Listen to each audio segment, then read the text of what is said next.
So we got to get right to it. Folks have been very, very patient in terms of our lineup of guests. We've run very, very long because of all the issues surrounding the budget impasse / Pawtucket Red Sox crony capitalism. But joining us on the line is Bryon Schlomach.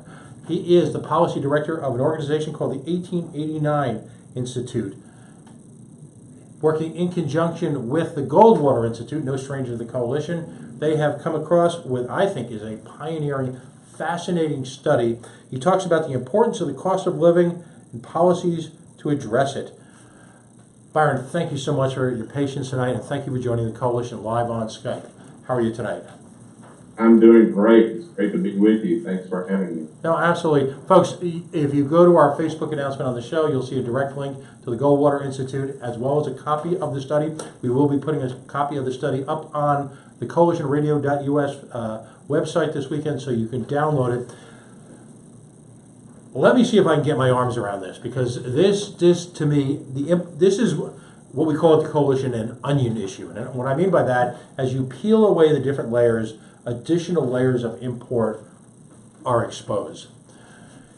If you look at any one of a number of governmental analyses, and we're wonk heaven here at the coalition, we don't apologize, we are wonk and proud, all right? So if you look at any of the studies surrounding how we spend money on education, on how we look at if you're of the type to support income redistribution, well, we're not at the coalition, but if you're the type that supports that, your analysis is based on a certain set of facts. If you look at how we allocate medical funding, literally everything we do in government is based really, when you boil it down to it, one certain set of numbers. And Bryon, feel free to jump in and correct me if I'm wrong, but by and large, those numbers are a single set of facts, which is a reflection of the per capita income in a given state.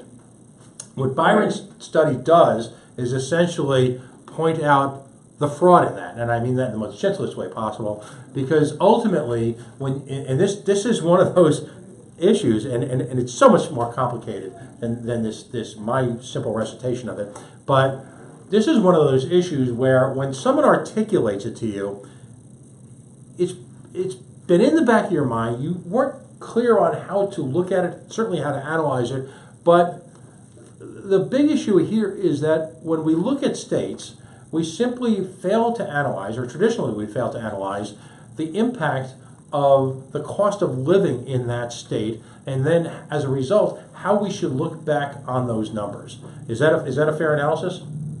That's fair. Look, the issue here is different states have different costs of living. Mm-hmm. Texas, for example, is a fairly low cost of living state. I live in the third lowest cost of living state, Oklahoma. Meanwhile, California is a very high cost of living state. Most of the Northeast states are high cost of living.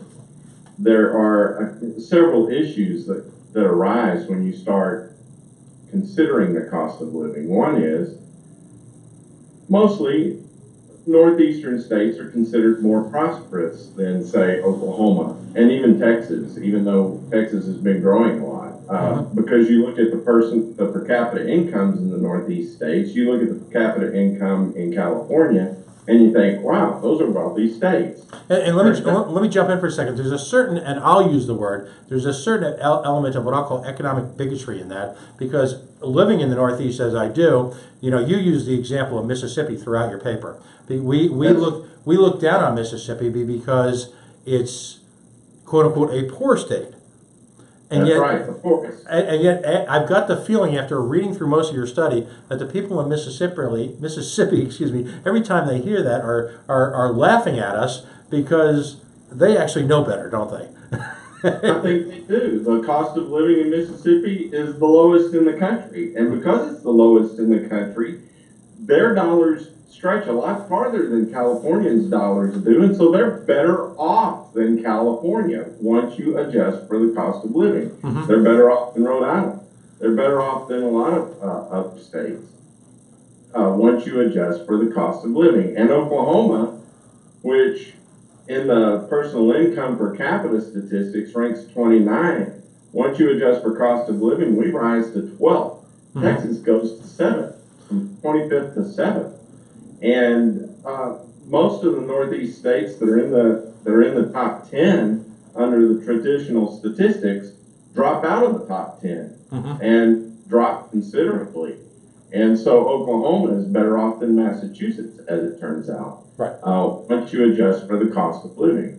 So there's that aspect of the issue where we're really being kind of deceived about how well off we are. Then there's the aspect of, well, we are also flowing federal dollars based on the poverty rate or the poverty level of income, which is uniform according to federal statistics, the way they distribute their money. That's a uniform amount of money across the 48 states.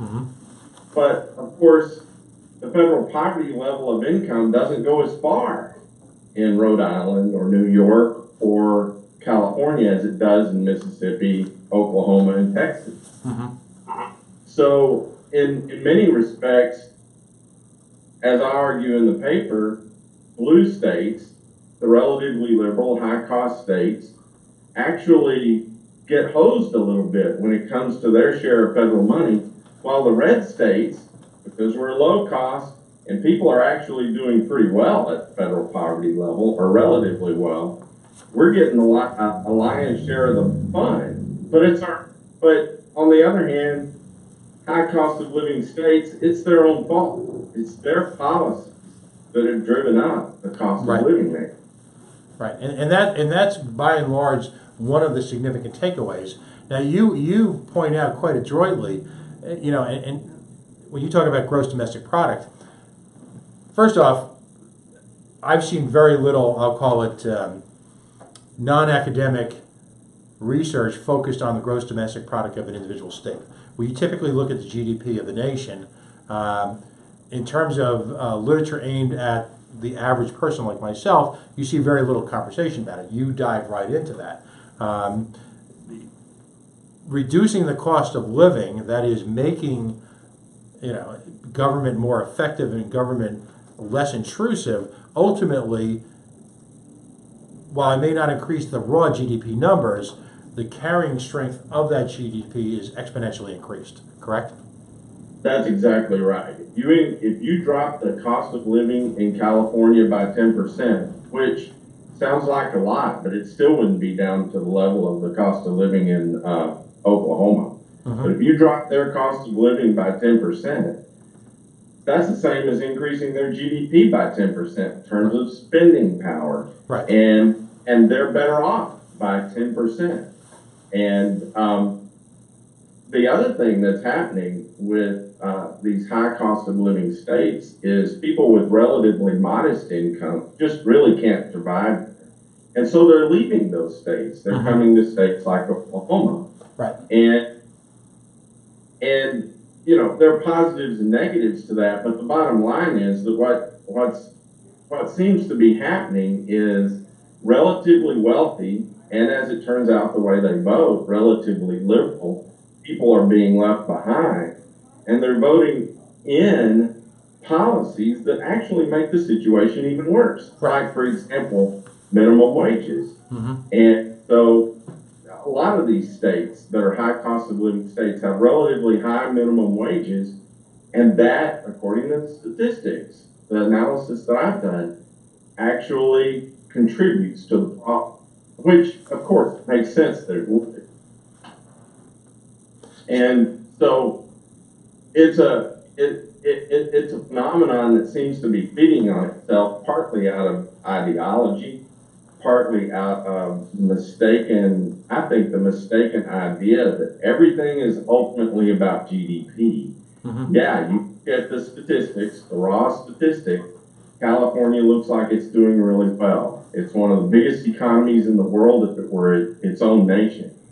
But the reality is that it's misleading because the money there isn't as valuable as it is in other places.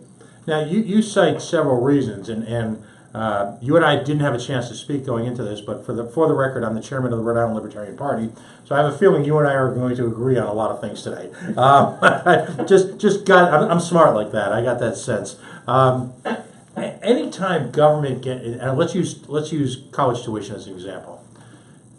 Anytime subsidies are involved, once we get past the heartwarming aspect of subsidies effectively act to drive up the cost of a product, don't they? I mean, they really do. Look, government.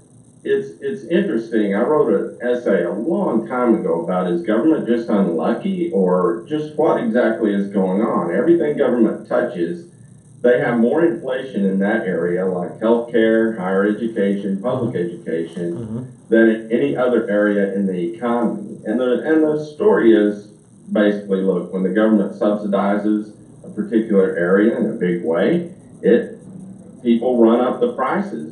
Producers know that the government is out there paying for these products, and they charge extra high prices because they know they can get away with it. The government, people in the government, it's not their money. They're not being particularly price sensitive. However, the issues that I look at specifically in this paper and in the statistical analysis don't really even get into subsidies or taxes. It gets into regulatory aspects of what the government does to us. And when you think about taxes, because it's a redistribution, when you're looking at prices in the economy as a whole, not just in a particular area, the government, is bidding up prices in some areas, but because they're taking money away from us, prices have to fall in other areas. And so it kind of evens out when you're looking at price indexes. But when you look at regulation, there's no place to go but up when it comes to prices. And you mentioned the fact that you're a libertarian, and I have some strong libertarian tendencies, but the reality is this was probably the most data-driven, completely data-driven analysis I've ever done, where I did not start with a preconceived notion of any kind whatsoever. I discovered some data, I asked a few questions, ran a few what are called statistical regressions, and holy cow, I was getting these crazy good results. Right. It was the data that led me to my conclusions, not the other way around, not at all. Right. And so, they're very, but then that speaks to the power of the libertarian philosophy, which is, look, what we're really looking at is just reality. We're not making assumptions about people's natures that are kind of ridiculous. No. In fact, when I read some of the interviews you've done, I guess there's a publication out there called the Okie, which is a local blog in Oklahoma. I'm gonna use a word track and tell me what you think of this. It's something my listeners have been subjected to for a couple of years now. But I talk about capitalism being the mechanism by which the individual can reach their full human potential. That's alarmingly like one of the quotes that I read that you made to the Okie, where you see capitalism not as something being inflicted on people. That's cronyism, that's corporatism, that's not capitalism. Capitalism is actually a tool for people to use their hard work and their skills and their risk capital to grow and provide benefits to other people through their ability to invest in others' work ethic, their efforts, and provide risk capital to others. So you and I uniquely agree on that, and the fact that emotions really, we're all emotional, but when looking at results, as our former president would have said, we have to be results orientated, because too often we look at results through the gauze of human emotions. And no one can accuse you in this study of doing that. Thank goodness. It's as Sergeant Friday would say, it's just the facts, ma'am, just the facts. Now you talk about several of the key ingredients into this unholy mix. That let's be blunt. We're talking about a lower standard of living for areas that are over-regulated and overburdened by the increasing costs of government. It's not just the income thing. We're talking about an overall lower standard of living for people, particularly in the blue Northeast states. Rhode Island, by the way, for the record, folks, I'll make it easy for you. Here's the big one. Rhode Island, in your study, came out 42nd out of a state of 50, out of 50 states, 51. You included the District of Columbia.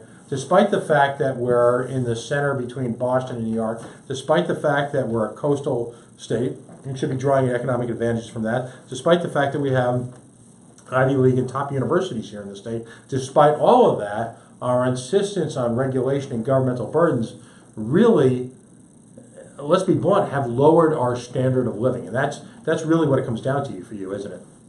That's exactly right. There are 8 areas that I've identified of government regulation that lend significantly. I'm not going to say that there aren't other factors, but these factors, right. The statistics speak strongly to these factors impacting the cost of living, and that is land use regulation, especially in the form of zoning. And there are different aspects to that, waiting periods, things like that. But Rhode Island doesn't figure particularly well in that particular area. Rhode Island is rated as having pretty intrusive zoning type regulations. It's interesting, states with right to work laws are associated with a lower cost of living, and Rhode Island does not have a right to work law. And I would argue that not having a right to work law is actually a regulation. Mm-hmm. In that you end up having to join a union. Just a couple of states impose this requirement for additional disability insurance on the part of employers. Rhode Island is one of those, and that adds to the cost of living. Energy regulation.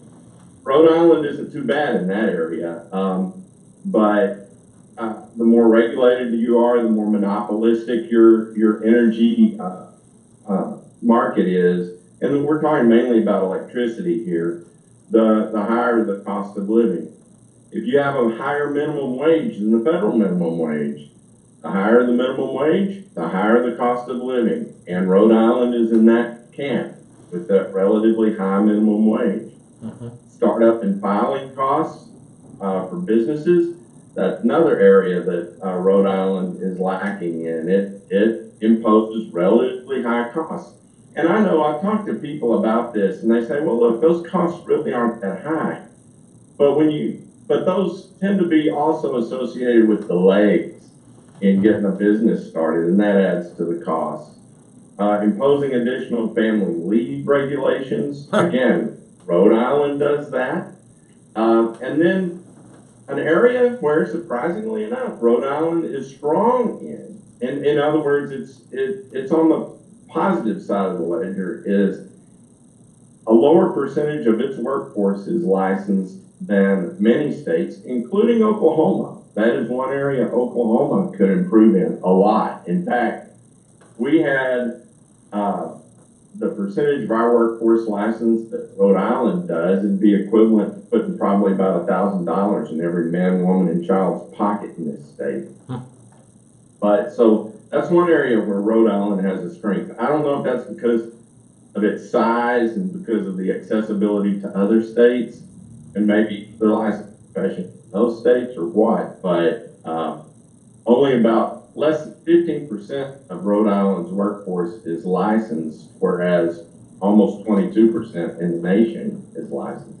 Well, it's interesting because that would be a great study in and of itself if someone had the time and the funding, because one could almost argue that because the economy is so underdeveloped here, there's less demand for licensed professions, electrical things like that.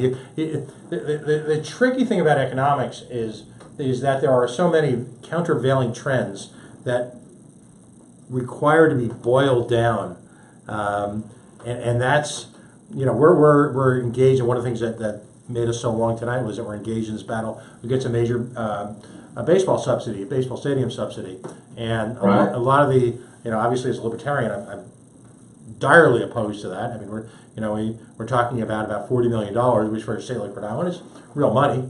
I believe you have a AAA baseball team in Oklahoma as well. So if you should ever catch them, the Paw Sox come into town, we expect you to raise the libertarian flag there and say say something like, no money for millionaires, and then watch the team turn around. Don't yell, no, hey batter, hey batter, hey batter. Say, hey, no, no bonds for crony capitalists, and then you'll get their attention. All right, but again, and now I'm going to appeal to my liberal friends, of which I have many.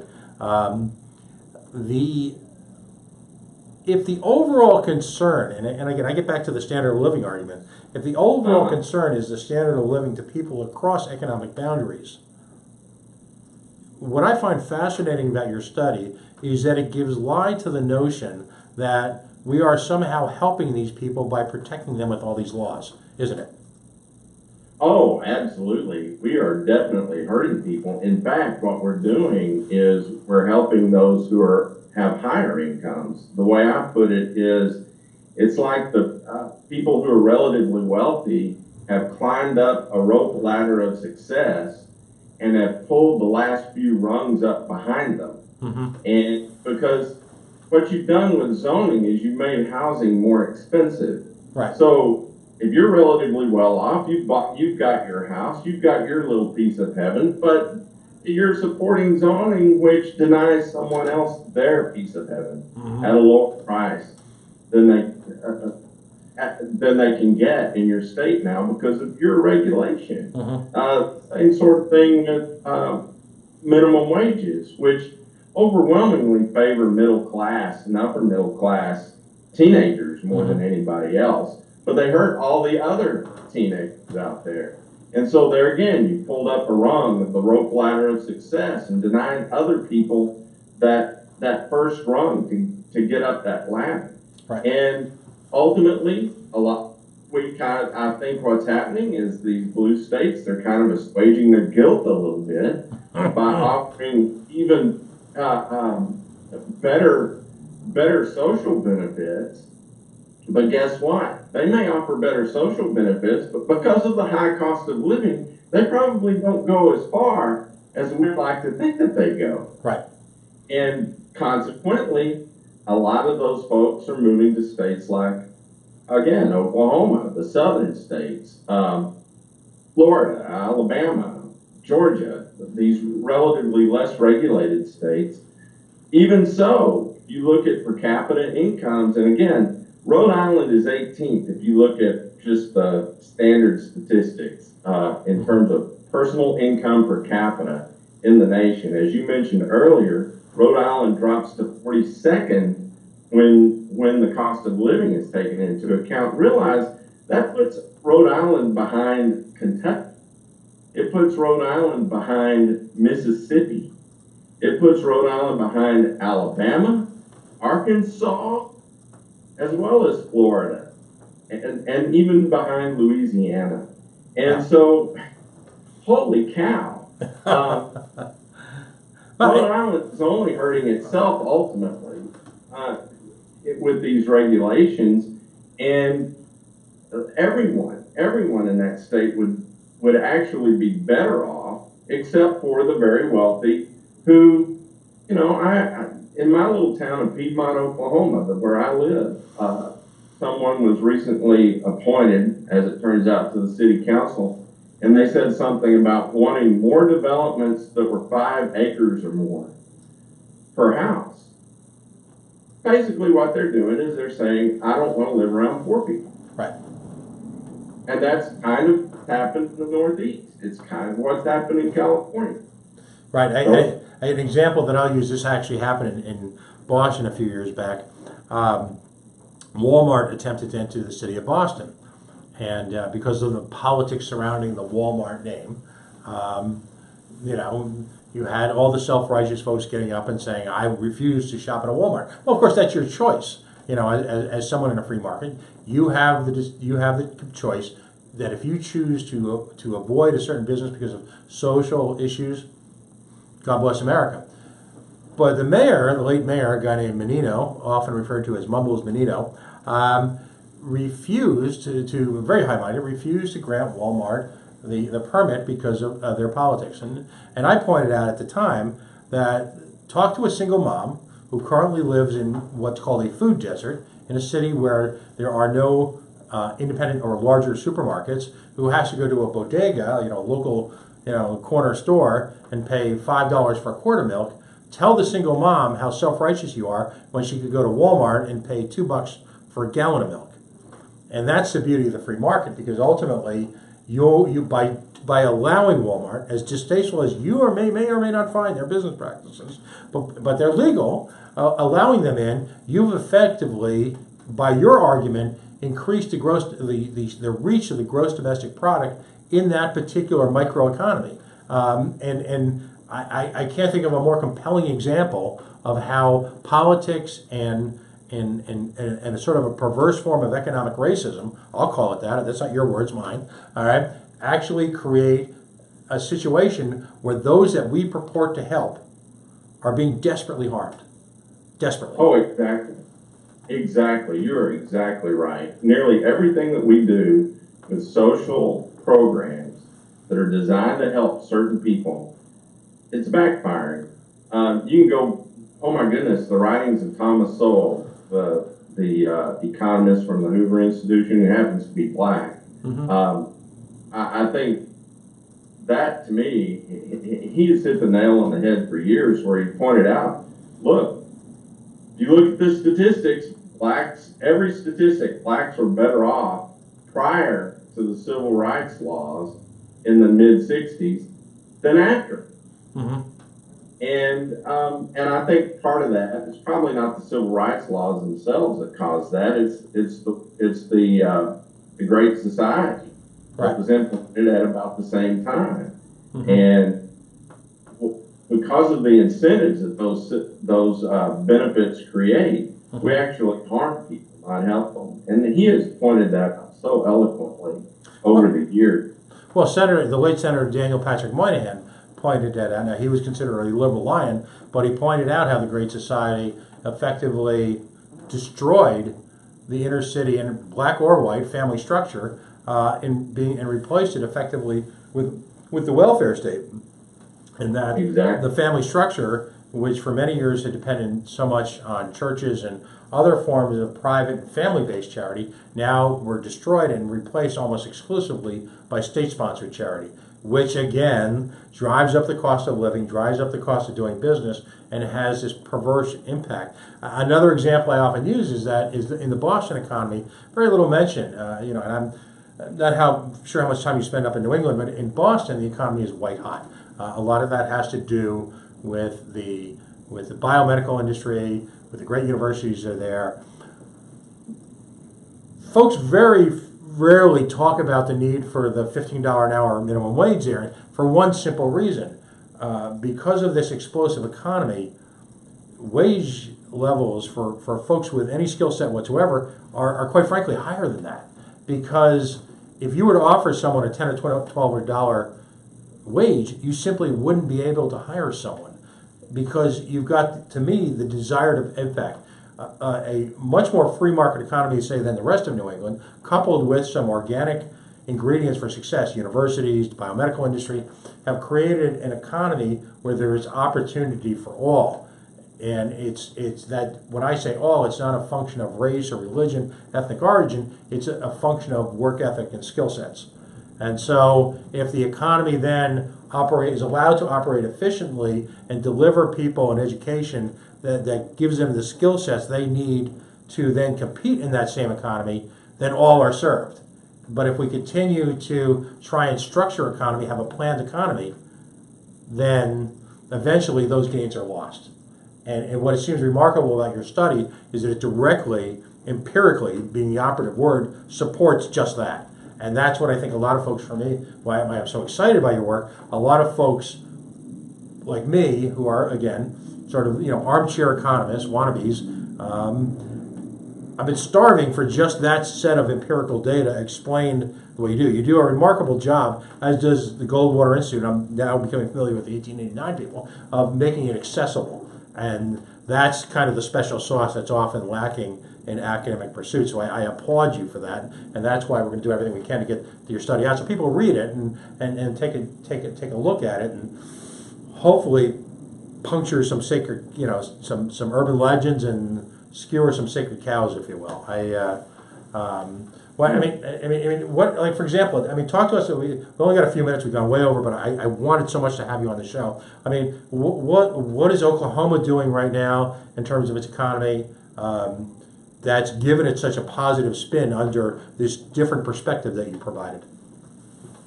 Well, it is a low regulation state. Most of the things that I mentioned earlier, Oklahoma doesn't have really that big of a problem with. There are some things that seem to be developing, like zoning, for example. There have been some instances where Walmarts have been blocked, and there are instances I can cite in Oklahoma City where zoning has played an excessive role in determining how land is used. However, for the most part, Oklahoma is a fairly wide open state when it comes to starting and running a business here, and how you use your land and your property and develop it. The worst thing about Oklahoma is the occupational licensing.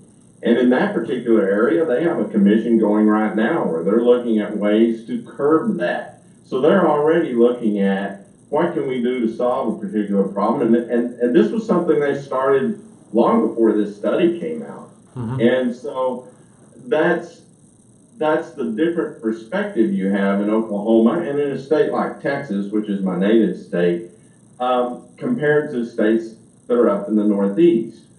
We're constantly looking for ways to get government out of our lives, while it seems that people in the Northeast are thinking that government is the solution to everything in their lives. And so you look at situations like Boston, it's really kind of fascinating, the fact that California and Massachusetts are both highly regulated states, yet they can have these growth spurts in particular areas. And when you look at those particular areas, those are particular areas of the economy where there's a lot of innovation going on. There are a lot of synergies when you have a lot of people together, in other words, clustered, like you do with medicine in Boston and like you do with high tech in California. And they can kind of stay ahead of that cost curve and that income curve and that cost of living curve. But ultimately, that high cost of living will come home to roost for them. Now, what's interesting is you have to be careful in Oklahoma, because I'll call it the Utah phenomenon. Years ago, Utah was and it still is to a large degree, a bastion of free enterprise.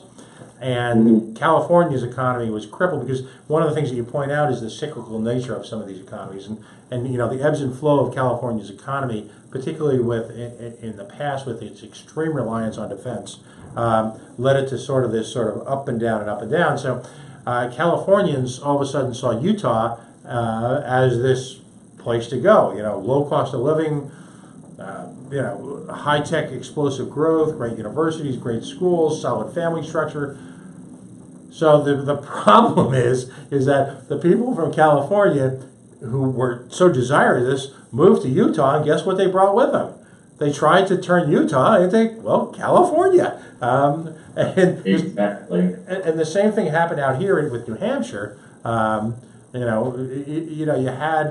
a pejorative term applied to Massachusetts that harkens into geology, if you will, but it begins with mass. And a lot of the mass moved up to New Hampshire, and again, they didn't go up to New Hampshire and say, boy, we admire your free market nature, your independence, your self-reliance. No, they did not. They tried and actually succeeded in turning a good part of southern New Hampshire into northern Massachusetts.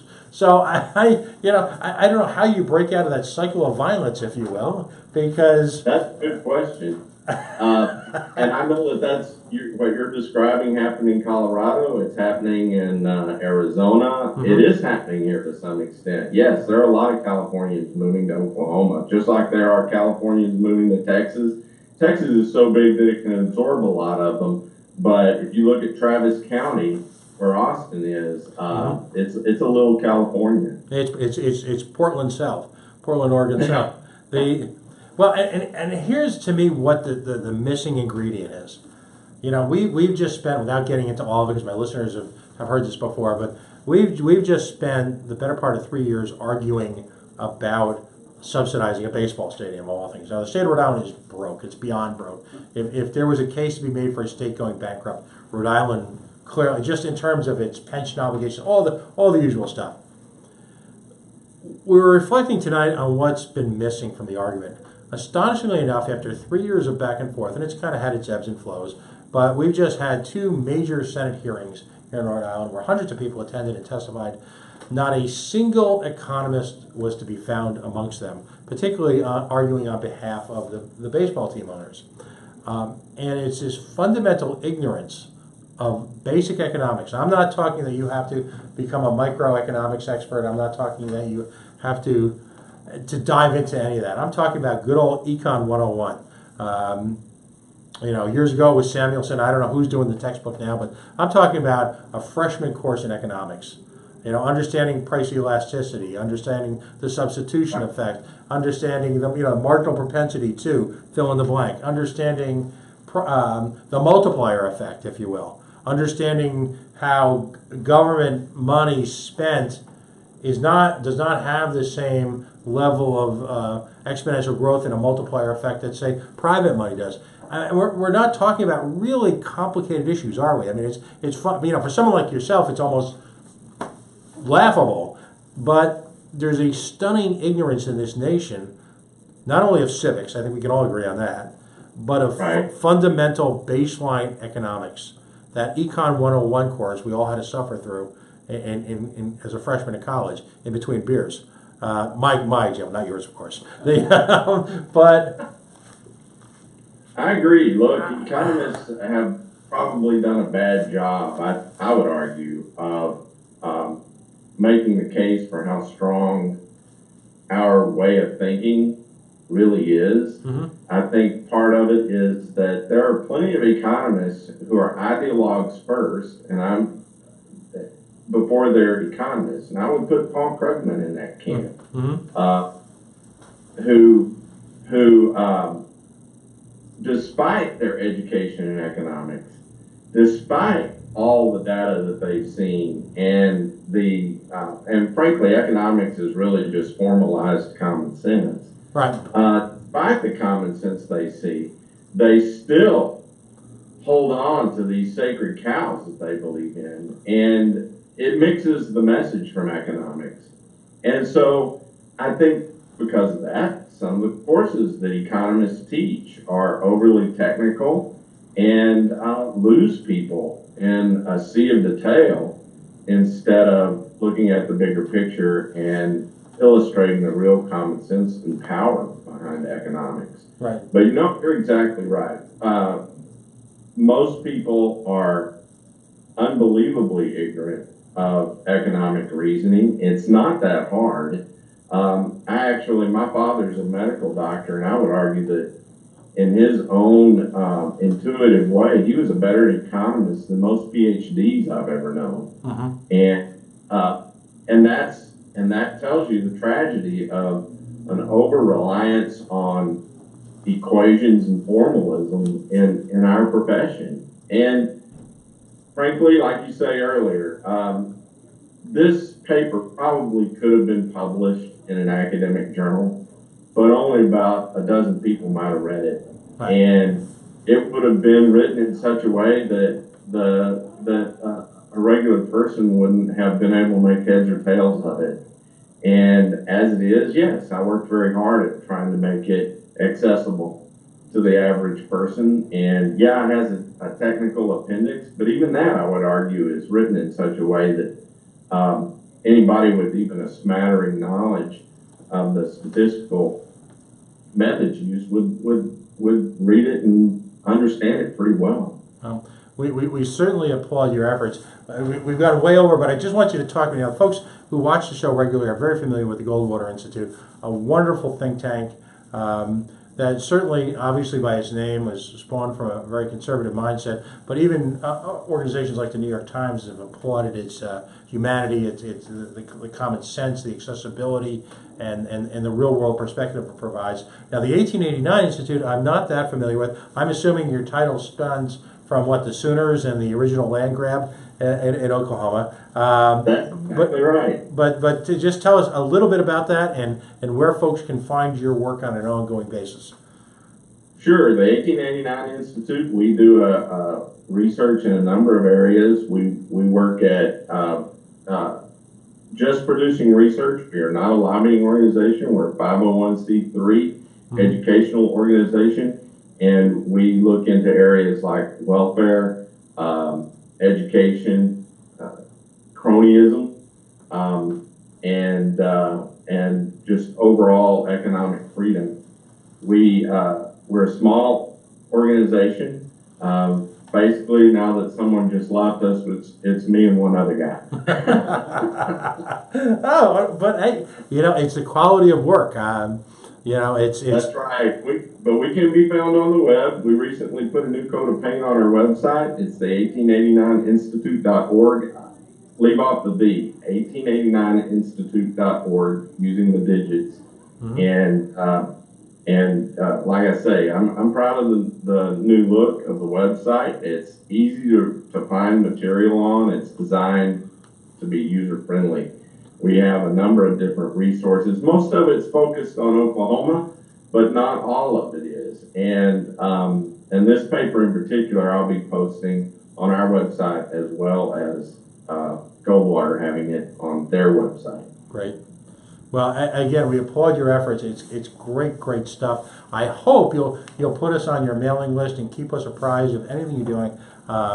You're welcome on the show anytime. It's this kind of real politic, real world perspective on important issues that does so much to provide real truth to people. And right now, in an age where clearly there's little or no respect for truth and facts and issues, when folks can put together salient, cogent pieces like this, you serve the community very well, not just Oklahoma, but the nation at large. So congratulations, and again, thank you so much for joining us. Thank you. It was a pleasure talking with you. I really enjoyed it. Well, good. And again, if you make it up to Providence, but I need you. The next, what is it? The Oklahoma. I'll find out the name of the baseball team. But if you make it up here to Socialist Workers Paradise here in Rhode Island, let us know. We'll provide you a safe house, a form of ID, and we'll get you through the safely. Okay? Okay, great. Thank you. All right, buddy. God bless, folks.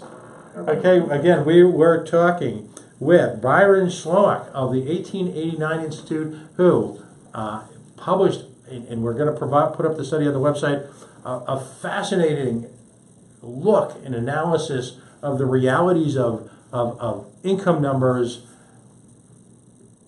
what they really mean when decoded through the level of a cost of living. On one level, it sounds so elemental and so, as we say in the coalition, commonsensical, but no one's done it.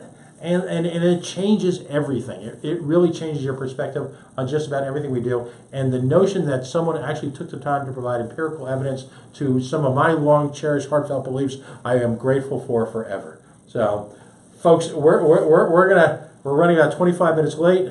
Hopefully Josh isn't watching right now. But folks, this has been yet another production of the Coalition, broadcasting live on the Worldwide Coalition Media Network here on the Go Local Live Broadcast Center.